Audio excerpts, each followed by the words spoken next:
Maybe you need to release some of that heavy energy. Maybe you need to have a good cry or something, but you've got to let it go and go forward in a new direction.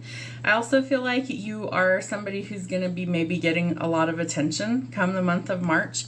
And so this is telling you that not only do you attract a lot of attention, but you hold a lot of power and your thoughts become things. So you want to keep those positive. The other thing I see with the Queen of Wands is that she might have a lot of attention, but good or bad, she's kind of using that to her advantage to really make things grow or go forward. So remember, we can't get anywhere in this world without change, right? So there might be some drastic changes coming in. I also feel like the Tower comes to kind of clear our path. So it's important that we realize that things are happening for us, not to us, and there is a difference. Part of this is divine intervention, right? So Spirit is kind of orchestrating things, but it all happens in divine timing. So they're trying to help us.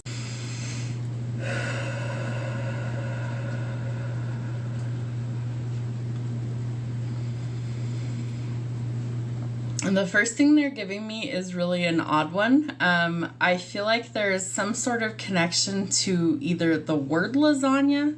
They're also showing me the cat Garfield, like the old cartoon or comic book character. So there could be somebody's favorite food, could be you're connected to like Italian heritage. Garfield could be the cat itself. It could be the name of a place. Like a city, a town, street, could be a person's name. I feel like that would be a little bit of a stretch, but I do feel like it's more of either an association with the cartoon, the comic book, or the name itself, Garfield.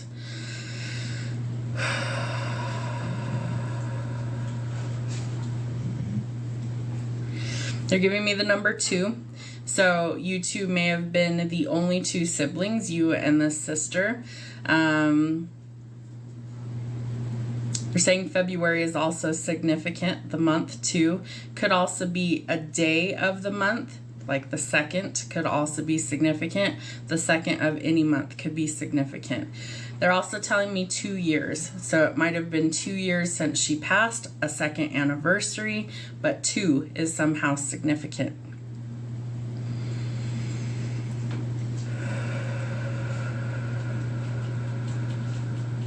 They're showing me a roller coaster.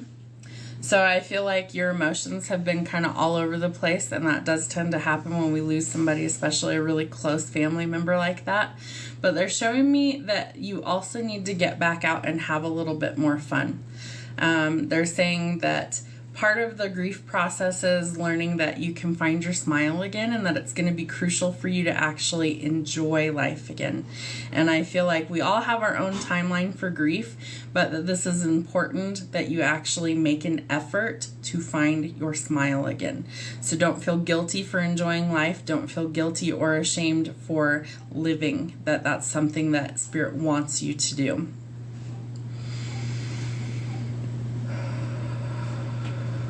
So the next thing they show me is a headstone. Might be a Boston Terrier or a pug. It has kind of big ears and like a smushed little nose and kind of wrinkles, like little wrinkles, little chubby little dog. They're cute as shit. A pug or a Boston Terrier could be significant to you or your sister.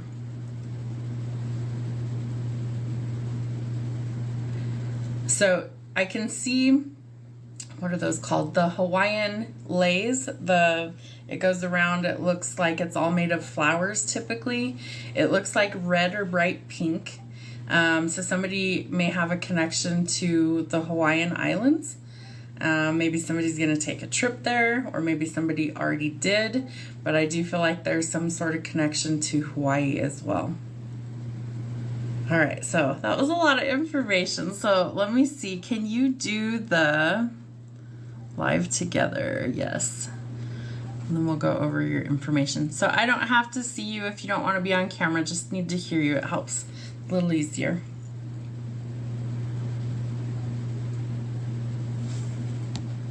Did it work? All right. Can you hear me okay? I can. Perfect. Okay. So the clearest thing that's standing out to me right now is the toes in the sand. And that song might actually be significant. I think it's Zach Brown Band, and I think the song is called Toes. You got your ass in the sand, toes in the water. So, Not a worry in the world. my sister loved the beach. She loved it, loved it, loved it so much. And she just passed a month ago. Okay. But a couple weeks after she passed, I had a very, very, very physical, like I could feel everything. I had a vivid dream with her and our grandmother who passed a year ago. And we were at this beach house I had never been to. And she was getting ready to go out into the sand, and she just kept saying, "Look how good I look, look how good I look." So, Could you see her in your dream? yes. Yeah. So when you can see spirit really clearly, The beach. She loved it, loved it, loved it so much. And she just passed a month ago. okay. But a couple weeks after she passed, I had a very, very, very physical, like I could feel everything. I had a vivid dream with her and our grandmother who passed a year ago. And we were at this beach house I had never been to. And she was getting ready to go out into the sand, and she just kept saying, "Look how good I look, look how good I look." So, Could you see her in your dream? yes. Yeah. So when you can see spirit really clearly, vividly in a dream, that's actually not just a dream, it's a visitation. So when we are in deep sleep, in the REM sleep, we astral travel or astral project, which means our soul is leaving our body. And we do that every single night. So what happens is we go to other realms like the spirit realm where the veil has been, non-existent, and we're able to communicate with those loved. The beach. She loved it, loved it, loved it so much. And she just passed a month ago. Okay. But a couple weeks after she passed, I had a very, very, very physical, like I could feel everything. I had a vivid dream with her and our grandmother who passed a year ago. And we were at this beach house I had never been to. And she was getting ready to go out into the sand, and she just kept saying, "Look how good I look, look how good I look." So, Could you see her in your dream? yes. Yeah. So when you can see spirit really clearly, vividly in a dream, that's actually not just a dream, it's a visitation. So when we are in deep sleep, in the REM sleep, we astral travel or astral project, which means our soul is leaving our body. And we do that every single night. So what happens is we go to other realms like the spirit realm where the veil has been, non-existent, and we're able to communicate with those loved. Sense to me like it can seem like the most random piece of information, but it usually fits somewhere. Yeah. So they're going to show me different things, different symbols, imagery to try and get me to discuss whatever I feel like it is to make it make sense for you. That's called evidential mediumship. So I call it validation points. I feel like spirit will always give us something that's like, there's no way she would have known that. That's something that, it's a real thing. Yeah, that was so crazy. And he's just a tiny little dog with these big floppy ears. Like, yes. It was so funny. So in my mind, I see images of things, and so to not get distracted while I channel, I look away or I close my eyes, and then the images roll through like a little movie. And I can see it looks kind of like a pug, the tan and black, like the black face with the tan body. But then I also see a black dog that's primarily black, and he's got bigger, almost like rabbit ears is the best way. Yeah, he's a little black dog with brown. Yeah, you had said Ted, and you talked about a small dog, and our mom has a small dog named Teddy. Okay. She is just obsessed with, but it's actually really crazy because right now my mom is in the hospital and she's unconscious. She actually doesn't know that my sister passed away. Oh no. And the reason she's in the hospital was because she was chasing her dog Teddy, and she fell over and broke her hip, and it's just been this crazy, unbelievable roller coaster of emotions. There's the roller coaster reference. And there's and you'd said that. I mean, it has I was just talking to my sister yesterday and I said, I cannot take this roller coaster anymore. Like, it's like one day my mom's doing great and then the next day she's like not going to make it. And it's just constant up and down and up and down. I Right. literally used that exact word like just yesterday. Yeah. They know everything that's going on in spirit. Literally, the most mundane detail. They know what's going on. So they're gonna try and give me information. Sometimes it makes absolutely zero sense to me. Like it can seem like the most random piece of information, but it usually fits somewhere. Yeah. So they're gonna show me different things, different symbols, imagery to try and get me to discuss whatever I feel Yeah. like it is to make it make sense for you. That's called evidential mediumship. Mm-hmm. So I call it validation points. I feel like spirit will always give us something that's like, there's no way she would have known that. That's something that's, Absolutely. it's a real thing. Yeah. That was so crazy. And he's just a tiny little dog with these big floppy ears. Like it Yes. was so funny. So in my mind, I see images of things, and so to not get distracted while I channel, I look away or I close my eyes, and then the Mm-hmm. images roll through like a little movie, and I can see it looks kind of like a pug, the tan and black, like the black face with the tan Mm-hmm. body, but then I also see a black dog that's primarily black, and he's got bigger, almost like rabbit ears, is the best way I can Yeah, he's describe it. he's a little black dog with brown, like giant rabbit ears. Yeah. Yep. And so I can see those things in my mind. It's so I creepy. also could see, as you were discussing your mom, I could see her in the hospital, like laying in the bed. I do feel like she's going to recover, but I feel like she's dealing with some other issues. I could see her in the hospital, like laying in the bed. I do feel like she's going to recover, but I feel like she's dealing with some other issues that maybe she didn't know she had. Excuse me, I get burps for hiccup burps for confirmation for things. But I do feel like she's got some underlying medical conditions that they have to address. And so I feel like that's primarily why she's taking so long to kind of get well, is Mm-hmm. because this injury exacerbated something that was underlying. So it could have been that she had an infection she didn't know about. It could have been that she had osteoporosis and that's why the leg broke. It could have been that she has high blood pressure or diabetes. But I feel like she's got a couple of things, like a couple of conditions at the same time. And so Mm-hmm. her body is a little bit compromised because more energy trying to come up. I feel like she's got a lot of things that her body is trying to fight all at once. And so it's Yes. almost like it's better for her to be in not a vegetative state, like a induced coma, for her body to actually like heal on its own. Does that make sense what I'm saying? Yes, absolutely. They just did that to her like a few days ago. They like knocked her out because she's the tiniest little woman. She's only 60 pounds, but she is a firecracker. And she got her hands on like a nurse and then she like ripped out her own trach. Like it's just been insane. So they literally had to knock her out for her own good.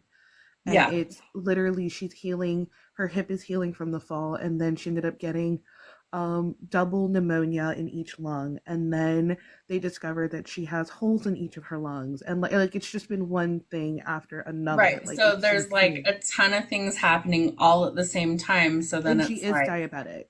yeah. So just a gazillion things all over the place that she may or may Yes. not have known about some of these things. And Hmm. so if she didn't know about them, how do you treat them, right? First off, Exactly. she might have just thought, oh, I'm getting older. I don't want to go to the doctor. I don't like those things. Hmm. We all have reasons why we don't Yes. want to go see Oh my doctors god, or yes. whatever. She's the most stubborn thing, and just getting her there in the first place when she had the pneumonia was like, no, I'm fine, I'm fine, I'm fine. Yeah. And it's like, lady, no, you're not. Yeah. Well, and so that's why her fight or flight is kicking in, why she's ripping. I feel like she's going to recover. I do feel like she's going to go home, but I feel like it could be a while still. They're showing me 2, 3, so it could be 2 weeks or 3 weeks. It could also be like 2 months to 3 months. And I feel like she's going to need a little bit of rehab for her hip. So she might come home in a wheelchair. She might have to use a walker or a cane. She might have to take some physical therapy to be able to regain function, because she's going to be kind of bedridden for a little while she's healing. And so we lose muscle mass during that time. And so Spirit's trying to acknowledge that it's going to be an uphill battle. Do not lose faith that she will make it, that she's a fighter. And she's definitely going to keep on fighting. The energy that I'm pulling keeps saying that she's got a lot to live for still, and she doesn't see herself as the age that she is or old. She sees herself mentally as still quite young and very, very capable. It's very evident to me that it's like, I don't need that. I could do that without it. So she's going to fight the nurses and doctors when it comes to rehab. I want you to know that. You and whoever else the rest of the family is going to need to be more stubborn than her, because she's going to put up a fight about using any sort of, they're giving me the word accessories. That's not the right word. You know what I'm talking about, like Absolutely. wheelchair Anything. canes, any Yes. sort of mobility devices. She's going to put up a fight. She needs to understand that this is a necessary step to her healing. Oh my God, I know, right? Yeah. Well, no. So I'll pray for you, because you got That's the hardest part. That one. Thank you so much. That was amazing. Welcome. So, was this a middle sister that passed? No, she was the oldest. Okay, who is the middle sister? Me. You are the middle sister. Okay. Let's see. There was something else trying to come through. Let me see if I can refocus the energy.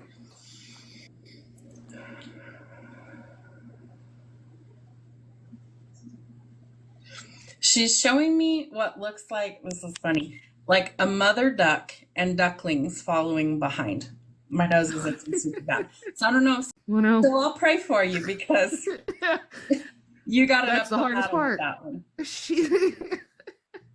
Thank you so much. That was amazing. Welcome. So, was this a middle sister that passed? No, she was the oldest. Okay, who is the middle sister? Me. You are the middle sister. Okay. Let's see. There was something else trying to come through. Let me see if I can refocus the energy.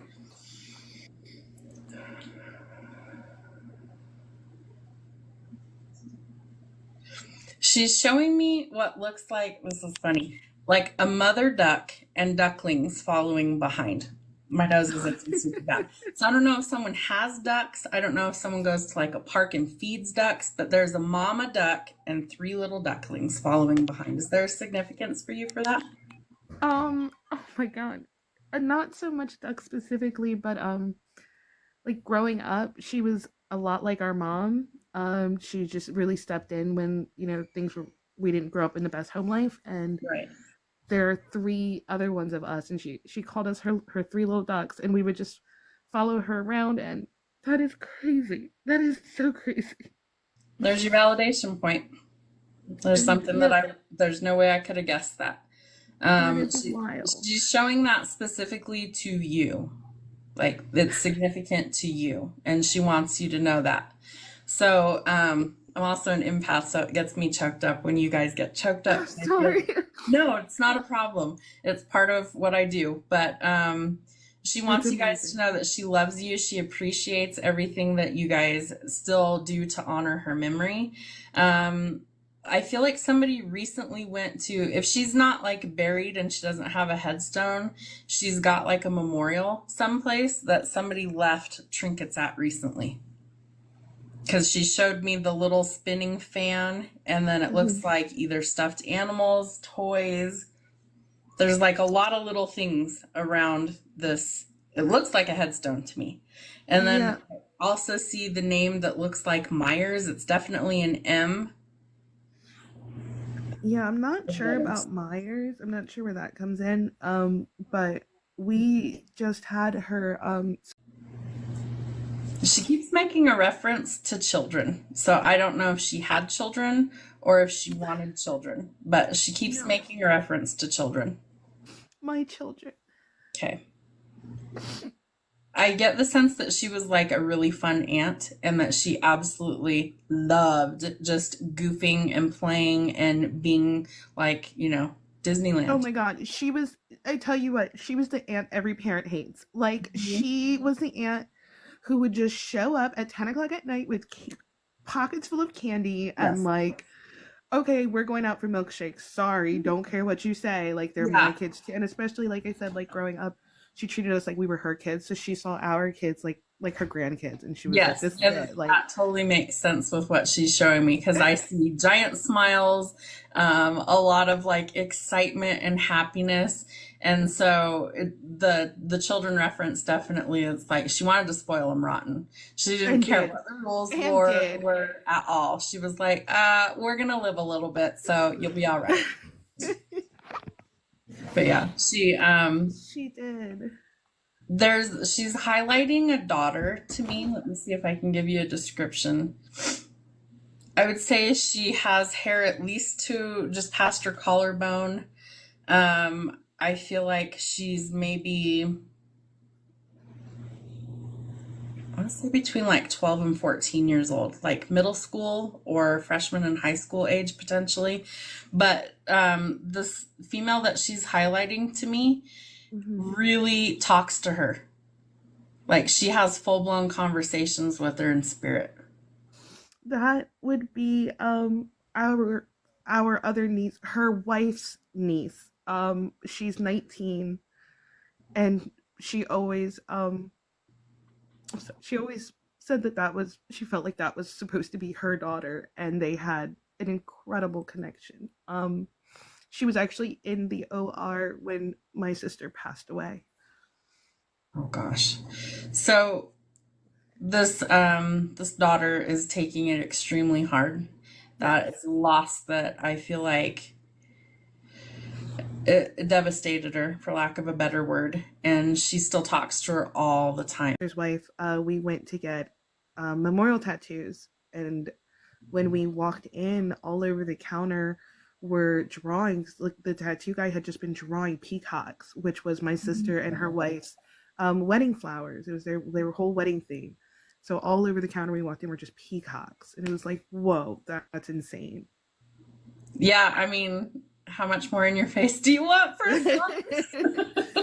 'Cause, I mean, that's kind of how spirit works. In my experience, that's how spirit works. They're just going to be so undeniably in your face that you cannot ignore it. And Yeah. they're meant to be in your face like that. Spirit wants you to realize they exist beyond this earthly plane. Our soul lives on. Heaven is very real. If you watch my podcast about near death experiences, I tell you all the things that I personally experienced. I've had 3 of them, and I've seen heaven. I've met Jesus. And so it's very real. And that's why I do what I do. That's why I share this gift, because you need to not be afraid of death or dying. You need to realize that we continue to exist and that our essence lives on and that there's nothing to fear, and that all the people that we've lost, we reunite with them. And until we do that, they can communicate, they can help us, they can assist us in this earthly plane, living out the rest of our days. So there's nothing to fear. You just need to do everything that you can do while you're here and fulfill whatever your calling is and what you're here to do. Enjoy life because it's very short, and do what you came here to do and go home. Yes. Oh my gosh. Thank you so much. This You're was so welcome. crazy. Thank This was you. insane. Well, we hope you'll come back and hang out with us another time.